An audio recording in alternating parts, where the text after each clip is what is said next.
हिंदी साहित्य की कालजयी कहानियों के चैनल में आपका स्वागत है। आज सुनिए अमृता प्रीतम जी की लिखी हुई एक बेहद प्रसिद्ध कहानी। तनिक निकट आना छल्लो की माँ, देखो ना जरा, आज तो मेरा घुटना बहुत ही सूज गया है। कहते हुए छल्लो के वृद्ध पिता ने अपनी टांग को फैलाकर देखा। टांग में जोर की टीस हुई और उसने पुनः टांग समेट ली। वृद्ध हुकुमचंद की पहली पत्नी का देहांत हो गया था। वो थी छल्लो की माँ। उसके पश्चात हुकुमचंद ने अपने धन के जोर से एक युवती करतारों से शादी कर ली थी और विवाह के 2 दिन बाद ही वो उसे छल्लो की माँ कहकर पुकारने लगा था।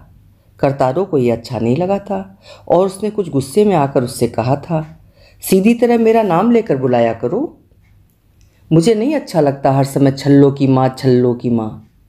भाग्यवान, मैं जो ठहरा छल्लो का बाप, तो फिर तू ही बता, तो हुई ना छल्लो की माँ? मैंने कोई बुरी बात कही है?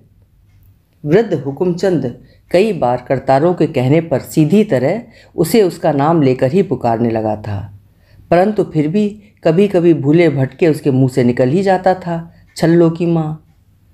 छल्लो उसकी बड़ी लाडली बेटी थी। उसने उसका नाम कौशल्या रखा था, परंतु लाड़ से वो उसे छल्लो कहकर पुकारा करता था।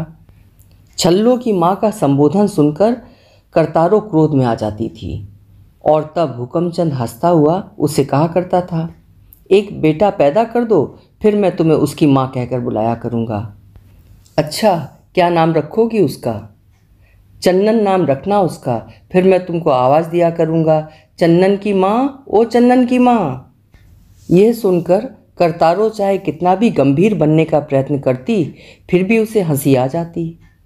वर्षों व्यतीत हो गए, परंतु ओ चन्नन की माँ कहकर हुकुमचंद करतारो को संबोधित न कर सका। करतारो के घर कोई चन्नन पैदा ही नहीं हुआ। हुकुमचंद उसे सीधी तरह करतारो ही कहता रहा। हाँ, कभी कभी उसके मुंह से निकल ही जाता था छल्लो की माँ। फिर देश का विभाजन हो गया। पश्चिमी पंजाब में रहने वाला हुकुमचंद पूर्वी पंजाब करनाल में आ गया। हुकुमचंद ने जिस धन के जोर से करतारों के यौवन को अपनी वृद्धावस्था से बांध रखा था, वो जोर भी अब टूट गया था। पति पत्नी के संबंधों का धागा तो अभी उसी प्रकार था, परंतु अब इस धागे को स्थान स्थान पर गांठ देनी पड़ती थी।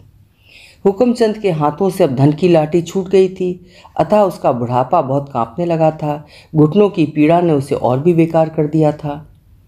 अये छल्लो की माँ, इस बार हुकुमचंद ने थोड़ी जोर से आवाज़ दी। न छल्लो की माँ मरेगी और न उसका छुटकारा होगा। बोलो क्या बात है? करतारो अपने दुपट्टे से हाथ पोंछती हुई रसोई से बाहर आई। यूं ही बुरे बोल न बोला कर। एक छल्लो की माँ तो मर गई, मेरी लाडली बेचारी छल्लो की माँ। अब दूसरी को भी क्यों मारती है? हाँ, पहली को भी जैसे मैंने ही मारा है, तुम्हारी लाडली छल्लो की माँ को। ना वो पहली मरती, ना ये दूसरी आती। आप तो मरकर सुख की नींद सो गई और ये सब कांटे बटोरने के लिए मुझे छोड़ गई। तू कांटे ना बटोरा कर भाग्यवानू, ये तेरे बस की बात नहीं। तू अपना काम किया कर, कांटे चुभोया कर। मैं तुम्हें कांटे चुभोती हूँ और तुम्हारी नाजुक छल्लो को भी। तुम्हें चारपाई पर बैठे को थाली परोस कर देती हूँ, तुम्हारी लाड़ो बेटी को खाना बनाकर खिलाती हूँ। ये सब मैं बाप बेटी को कांटे ही तो चुभोती हूँ। तुम क्यों कष्ट सहती हो करतारो? मैंने तुम्हें कई बार कहा है, अब आप ही लड़की 4 रोटियां बना लिया करेगी। रोटियां बनाने की उसकी नियत भी हो, 4 टोकरियां लेकर जाती है और सारा दिन घर से बाहर ही बिताकर आती है।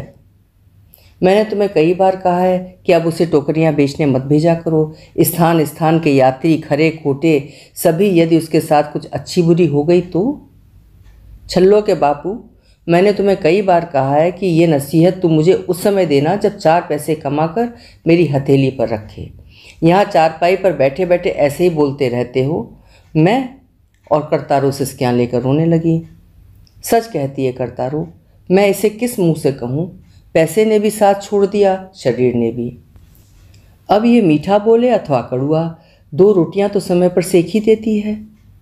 हुकुमचंद के मन में टीस उठने लगी। फिर उसने बड़ी नम्रता से करतारो से कहा, मेरे लिए लहसुन डालकर तेल गरम कर दो, मैं बैठकर घुटनों को मलता रहूँगा। साथ ही ईश्वर के लिए उड़द चने की दाल मत बनाना, ये साली मेरे शरीर को खाए जा रही है। उड़द चने की दाल क्यों, मैं आज मांस पकाऊंगी। मांस? सच? तुमने तो आज मेरे मन की बात पकड़ ली। शायद 1 वर्ष हो गया मांस की शक्ल नहीं देखी। प्रतिदिन ये जली हुई दाल। वैद्य भी कहता है, हुक्मचंद यदि तंदुरुस्त होना है तो शोरबा पिया करो, जरूर पकाओ आज मांस। फिर हुक्मचंद ने अपने घुटनों की ओर देखा और उसे ऐसा महसूस हुआ जैसे उसके मुंह की जगह उसके घुटनों को मांस का स्वाद आ गया हो। हाँ हाँ, आज शोरबा पीना, मैं अपना सिर काट कर उबाल दूंगी। आए हाय, तुम जब भी बोलोगी बुरे ही बोलोगी। शायद मेरे भाग्य से 4 की बजाय आज 20 टोकरियां बिक जाएं। अरे छल्लो, मेरी छम्मक छल्लो, ले बेटा आज तू मेरी बात रख लेना। मेरी 20 टोकरियां बेचना, पूरी 20, और आते समय कोने वाली दुकान से पूरा आधा सेर मांस ले आना। जा बेटा जा। मोटरों के आने का समय हो गया है, और देखना आते समय प्याज, लहसुन, अदरक, हरी मिर्च सभी कुछ लेकर आना, नहीं तो तेरी माँ मांस को उबालकर ऐसे ही रख देगी। ऐसा लगता था कि छल्लो अपने बाप के मुंह से ये बातें सुनकर बहुत हंसेगी, परंतु छल्लो उसी प्रकार सिर नीचा किए टोकरियों को निरखती रही। किसी को टोकरी खरीदनी भी हो तो वो इसकी सूरत देख कर नहीं खरीदता। हर समय तने घूसे की तरह मुंह बनाकर रखती है। करतारों के खौलते गुस्से ने जैसे अब हुक्मचंद का पीछा छोड़ दिया हो और छल्लो के पीछे पड़ गया हो। क्या हुआ लड़की की सूरत को करतारो, तुम तो हर समय इसको टोकती रहती हो। तुमसे तो अच्छा ही मुंह है इसका। हुक्मचंद ने जैसे करतारों के सारे गुस्से को फिर अपनी ओर मोड़ना चाहा, परंतु करतारों का गुस्सा इतनी जल्दी मुड़ने वाला नहीं था। वो उसी तरह छल्लो की ओर देखकर कहने लगी, जरा हंसकर किसी से बात करे तो कोई एक की जगह 2 चीज़ खरीद ले। इतनी मोटरें यहाँ से गुजरती हैं, अंदर भी सामान और बाहर भी सामान। क्या वे लोग 2 टोकरियाँ खरीद नहीं सकते? इन टोकरियों का भी कोई भार होता है। फिर ऐसी रंग बिरंगी टोकरियाँ। पर ये कुछ मुँह से बोले तभी ना। जितनी देर मोटर वाले बाहर खड़े होकर चाय पानी पीते हैं, उतनी देर ये जरा उनसे मीठी बातें करे, हंसकर बोले तो देखो कौन टोकरी नहीं खरीदता। छल्लो सब कुछ इस तरह सुनती रही जैसे उसने अपने कानों में रुई नहीं कपड़ा ठूंस रखा हो। आगे वो कई बार कह चुकी थी, माँ कोई नहीं खरीदता ये टोकरियाँ। ये लारी और बस वाले तो चाहे कोई टोकरी खरीद भी लें, पर ये मोटर वाले तो इनकी ओर देखते भी नहीं। इनके पास जाओ तो खाने को दौड़ते हैं और कहते हैं, हाथ मत लगाओ शीशे को, मैला हो जाएगा, जरा दूर खड़ी रहो। उनके पास जाने की कोई कैसे हिम्मत करे।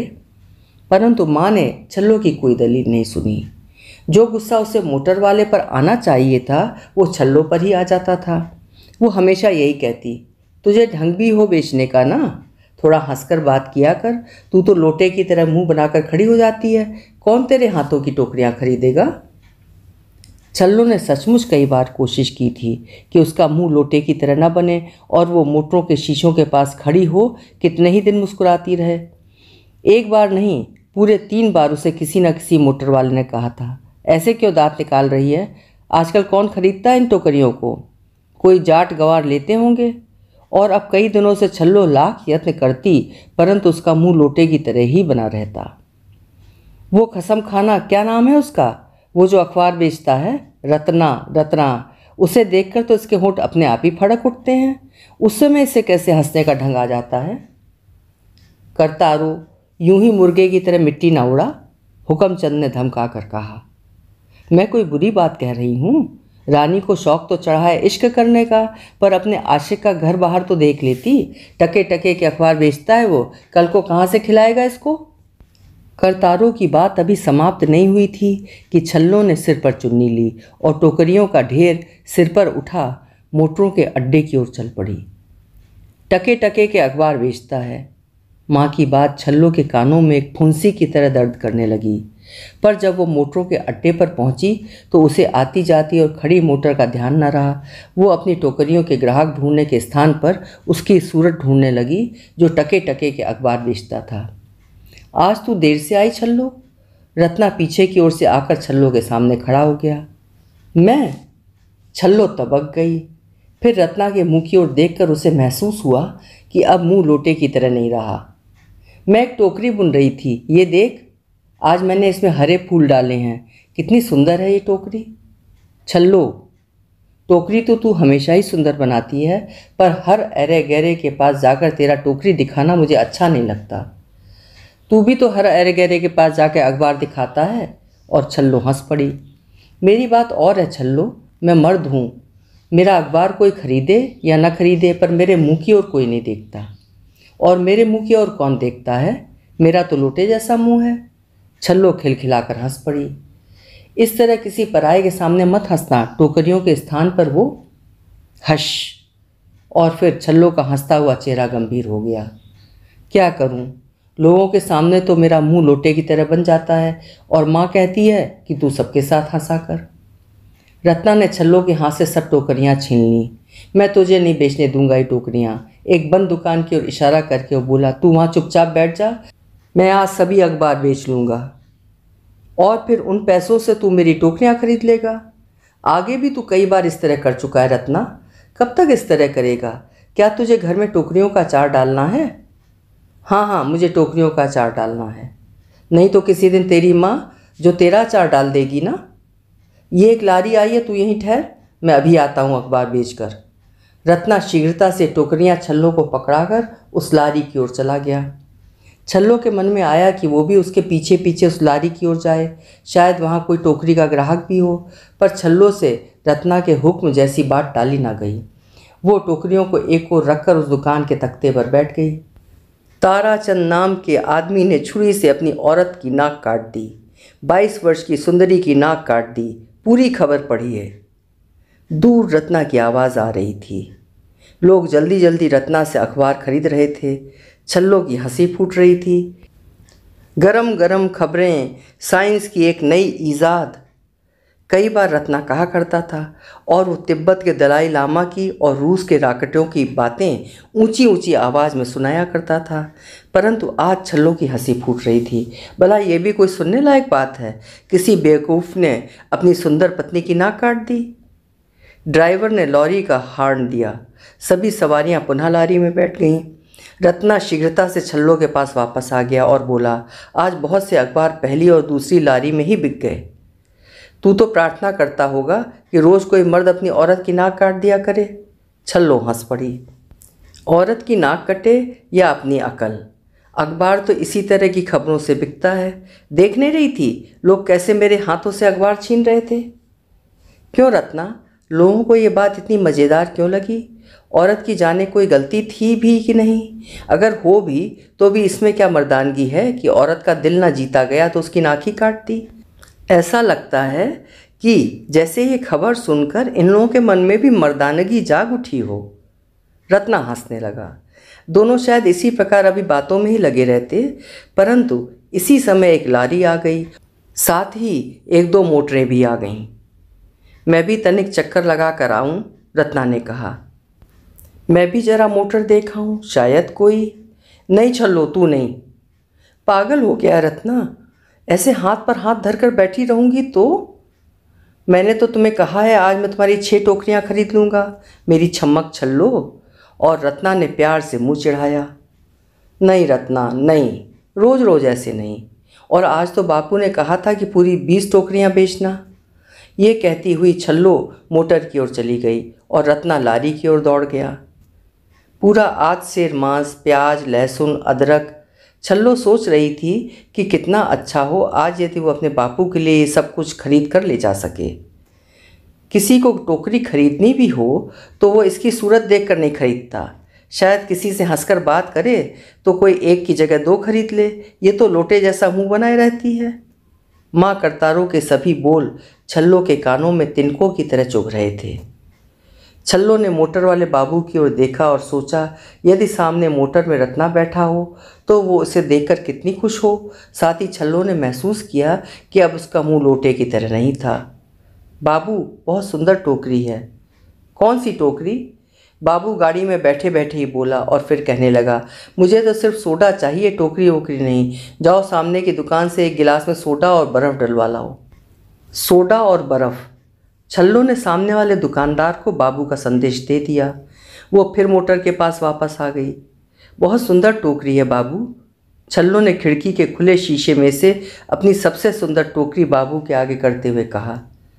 बाबू ने टोकरी की ओर नहीं देखा। वो छल्लों की ओर देखते हुए कहने लगा, टोकरी है तो बड़ी सुंदर, खरीद लो ना बाबू, सिर्फ 6 आने।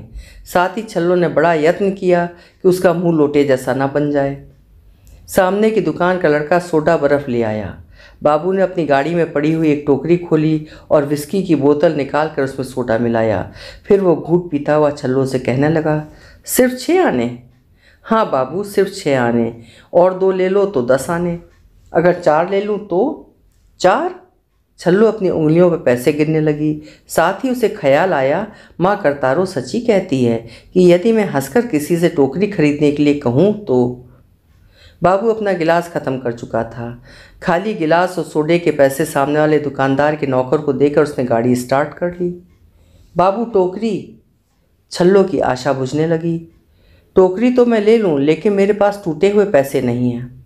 मैं सामने की किसी दुकान से नोट तुड़वा लाती हूँ, छल्लों ने बड़ी जल्दी से कहा। इन छोटी छोटी दुकानों पर नोट नहीं टूटेगा, मेरे पास कोई छोटा नोट नहीं, सभी 100-100 के नोट हैं। छल्लों ने निराश होकर अपनी बाहें पीछे कर लीं। हाँ, एक बात हो सकती है, बाबू ने कुछ सोचकर कहा। छल्लों की आशा जाग पड़ी। बाहर की बड़ी सड़क पर पेट्रोल का एक पंप है, मैं वहाँ से पेट्रोल भी ले लूँगा और नोट भी तुड़वा लूँगा। लेकिन पता नहीं वो कितनी दूर है। तुम वहाँ तक गाड़ी में बैठकर चलो, बहुत सुंदर टोकरियाँ हैं, मैं बहुत सी खरीद लूँगा। और साथ ही बाबू ने कार का दरवाज़ा खोल दिया। छल्लों के पाँव कुछ रुके, परंतु उसके पिता की इच्छा उसके पाँवों को आगे ढकेलती रही। अरे छल्लो, मेरी छम्मक छल्लो, ले बेटा, आज तू मेरी बात रख लेना, पूरी 20 टोकरियाँ। और छल्लो शीघ्रता से कार में बैठ गई। कार चली, तेज हुई और तेज हो गई। फिर पक्की सड़क पर जाती हुई कार कच्ची सड़क की ओर खुली। बाबू, कहाँ है पेट्रोल पंप? छल्लो ने घबरा कर पूछा। फिर उसकी सांस बाबू की बाहों में घुट गई। छल्लो के सिर में कुछ चक्कर आए और फिर उसकी बाहें बाबू की बाहों से हार गईं। जब छल्लो को होश आया तो वो एक वृक्ष के नीचे अस्त व्यस्त सिकुड़ी पड़ी थी। वहाँ कार नहीं थी, कोई बाबू नहीं था। छल्लो ने अपने कपड़ों की ओर देखा, सामने पड़ी हुई टोकरियों की ओर देखा, सब कुछ मिट्टी में लथपथ हो रहा था। टोकरियाँ छल्लो से उठाई नहीं गईं। मुश्किल से उसकी टांगों ने उसका ही भार उठाया और वो कच्ची सड़क पर मन मन के कदम धरती पक्की सड़क तक पहुँच पाई। एक राह चलती लारी खड़ी हो गई। कंडक्टर ने पूछा, करनाल? छल्लो ने एक बार लारी को देखा, फिर सर हिलाया, हाँ। और जब छल्लो से किसी ने पैसे मांगे तो वो चौंक पड़ी। उसके पास तो लारी का भाड़ा नहीं था। एकाएक उसे याद आया, कल जेब में 3-4 आने थे। उसने जेब टटोली। जेब में पैसे तो नहीं थे, परंतु एक 10 रुपये का नोट था। छल्लो के मन में आया कि अच्छा हो यदि वो लारी से कूद जाए, गिरकर मर जाए और नोट के भी टुकड़े टुकड़े हो जाएं। कंडक्टर ने छल्लो को सोच में पड़ी देख खुद ही उसके हाथ से नोट ले लिया और बोला, भाड़ा तो कुल 5 ही आने हैं, लेकिन मैं तुम्हारा नोट तोड़ देता हूँ। और फिर उसने जितने पैसे छल्लो को वापस दिए उसने चुपचाप जेब में डाल लिए। गिन लो अच्छी तरह, कंडक्टर ने कहा। छल्लो शायद उस समय खिड़की में अपना सिर रखकर सो गई थी। लारी करनाल के अड्डे पर खड़ी हो गई। कुछ सवारियां उतरीं, छल्लो भी उतरी और फिर अनमनी सी घर की गली की ओर चल पड़ी। गली के कोने में मांस की दुकान थी। छल्लो के पांव रुक गए। आधा सेर मांस, छल्लो ने धीरे से कहा और जेब से पैसे निकाले। छल्लो ने घर जाकर जब रसोई में मांस रखा और साथ ही प्याज, लहसुन, अदरक और हरी मिर्च भी रखी तो उसकी माँ करतारो पुलकित हो उठी। आज तूने कितनी टोकरियाँ बेच लीं? सभी, छल्लो ने धीरे से कहा और फिर वो नहाने के लिए बाल्टी भरने लगी। वो रत्ना आया था तेरी तलाश करता। अच्छा। छल्लो ने आगे कुछ नहीं पूछा। माँ ने भी कुछ और नहीं कहा। छल्लो ड्योढ़ी का दरवाज़ा बंद करके नहाने लगी। छल्लो जिस समय नहा धोकर कपड़े बदलकर रसोई में आई, करतारो हांडी में मांस भून रही थी। देख लो, आज घर बसता हुआ दिखाई दे रहा है ना। जिस घर में छौंक की सुगंध नहीं आती, धर्म की बात है, वो घर घर ही नहीं। छल्लो का बापू बोला और फिर छल्लो की ओर देखकर उसने बड़े लाड़ से कहा, मेरी छम्मक छल्लो। छल्लो ने जलते चूल्हे की ओर देखा। चूल्हे का सारा बदन आग की तरह जल रहा था। ऊपर हांडी रखी थी। छल्लो को महसूस हुआ जैसे उस हांडी में उसकी मुस्कुराहट भुनी जा रही है। उठ मेरी बेटी, नई टोकरी बनानी शुरू कर दे, मैंने पत्ते पानी में भिगो रखे हैं। जिस प्रकार करतारों ने छल्लो को आज बेटी कहा था, इस प्रकार पहले कभी नहीं कहा था। हुक्म की बंधी छल्लो मूढ़े पर बैठ गई। उसने हाथ में पत्ते पकड़ लिए और सूआ भी, परंतु उसे महसूस हुआ कि आज से खेतों में वे पत्ते उगेंगे जिससे टोकरियां बनाई जाती हैं। आज से रत्ना के बेचने के लिए अखबार नहीं छपेंगे और ये खबर भी कहीं नहीं छपेगी कि एक बाबू ने एक लड़की की हत्या कर दी। ये थी आज की कहानी दोस्तों, जिसे लिखा था हिंदी की सुप्रसिद्ध लेखिका अमृता प्रीतम जी ने, और कहानी का नाम था छम्मक छल्लो। कल मिलेंगे फिर किसी उम्दा कहानी के साथ। नमस्कार।